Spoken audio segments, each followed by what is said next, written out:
Hey everyone, this video is a bit different. If you have been working as a quality engineer for years and wondering what's next for you, this video could be the guide. I will be completing my 14 years in this quality engineering space this October. What I'm about to share in this video is based on my real experience from the roles that I have done, people I have worked with, and the patterns that I have observed so far. Let me take this chapter wise. Chapter 1, QE landscape, where we would feel that saturation point. We may be working on a different frameworks like web automation, mobile automation, API automation, a performance, security using tools like Selenium, WebDriver IO, APM, JMeter, and some tools like Burp Suite, Postman, Insomnia, etc. We may be working on this many tools for like decades of our QE experience, but at some point we will question ourselves, what's next? After we hit that saturation point, like after your 30 years or 40 years, 35 above. So here's the truth: as long as we are strong and we are solid in one of these tools, we are good enough to move ahead to the next chapter of our career. With AI being evolved and manual testing is shrinking, we definitely need to layer some of the additional skills on top of our QE skills to stay relevant in this market. Let's explore that. Chapter 2, the fork in the road. At this point, you will face the big question: do I stick with quality engineering or do I branch into a new career path? Some people may think of moving into a different career roles such as front-end engineer or microservice developer, completely opposite to what they have been working for this many years. But here's the advantage: you can leverage your years worth of quality engineering experiences on some of the roles. You can literally leverage because you know the quality better, you know the delivery than anybody else because you have been working on this for years. Chapter 3, if you stay in quality engineering. This is just for an assumption, not for everybody, because this role does not applicable to everybody. Not everybody progresses.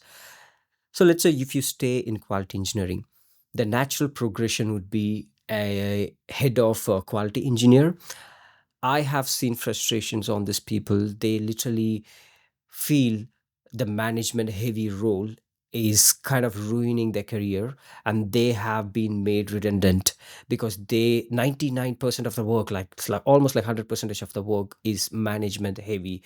They never get a chance to work on technical, and they couldn't apply on different roles on a different company or in a same organization. They get stuck there. I have had this QE leaders tell me, have your hands dirty. What they mean by that is stay technical, though you lead, stay technical, write the code, contribute to the framework, innovate, bring the ideas to live. So these are the suggestions that I was told.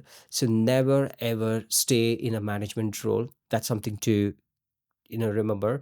Don't be attracted to those fancy management roles. It will never guarantee a job security for you, because honestly pure management QE roles may not last forever.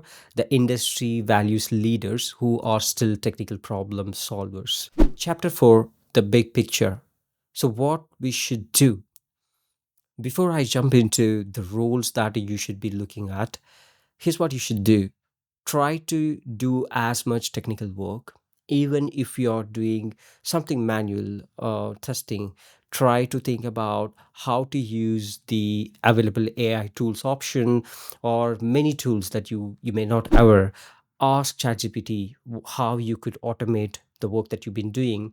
That could be, even if you are like manually testing certain features that cannot be automated, see how you can fasten it, how you can bring the scenarios, how you can use x-rays, get the process through the tools, and try to focus on how to save your time. And think about what are the skills that you can add to your QE profile. Just think about that. Chapter 5, what are the roles that are there that we can explore? I'm not going to explain in depth about these roles, but on a high level, the roles that I'm referring to are like that can leverage this QE experience are DevOps, a cloud engineer, SRE, site reliability engineer, AI and ML tester, automation architect, technical product owner in testing services. These are all that can use your automation skills and testing skills, and still you can stay as as a leader in the technical side, or you can also be an individual contributor in the technical sides. All right, we reached the end of this video. You may be having million questions. There are abundance of opportunities outside, but which one I can choose could is the question. Even I had that question.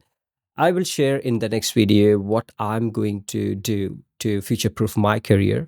And that's exactly why I developed this custom GPT. I have mentioned the link in the description below. If you don't want to wait until my next video running through this custom GPT, you can try it from your end and figure out your next possible options for you based on your resume. You have to upload your resume, and it gives you a personalized advice for you, along with the salary, and if you want to relocate, and what are the possible risk that you could end up, like what's the future proof ranking for such rules. Try it out. Let's catch up in the next one with more in-depth discussion.